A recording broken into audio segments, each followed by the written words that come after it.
बिस्मिल्लाहिर्रहमानिर्रहीम। अस्सलाम वालेकुम दोस्तों, मेरा नाम मोहम्मद आमिर है और आप देख रहे हैं Aamir info YouTube channel.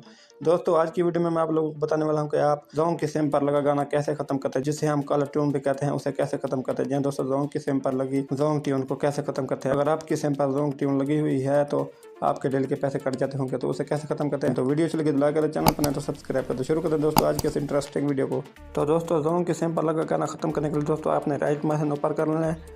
Right message open कर लेना है। राइट मैसेज ओपन करने के बाद दोस्तों आपने 2300 पर एक SMS सेंड करना है। दोस्तों, आपने राइट मैसेज में unsub लिखकर 2300 पर सेंड कर देना है। 2300 पर आपने सेंड कर देना है। तो मैं आपको प्रैक्टिकली करके दिखा देता हूँ, क्योंकि मेरे पास जोंग की सिम नहीं है। यहाँ पर दोस्तों आपने 2300 और राइट मैसेज में दोस्तों आपने unsub लिखना है। अनसब राइट मैसेज में टाइप करके 2300 पर आपने सेंड कर देना है जोंग की सिम पर। तो जो ही आप सेंड करेंगे तो कुछ देर के बाद आपको पास SMS आ जाएगा कि आपकी जोंग की ट्यून ख़त्म कर दी गई है। उम्मीद है दोस्तों आप लोगों को मेरी वीडियो अच्छी लगेगी। वीडियो अच्छी लगे तो लाइक कर दो, चैनल पर नहीं तो सब्सक्राइब कर दो। मिलते हैं इंशाल्लाह नेक्स्ट वीडियो में, तब तक दीजिए इजाज़त। अल्लाह हाफ़िज़।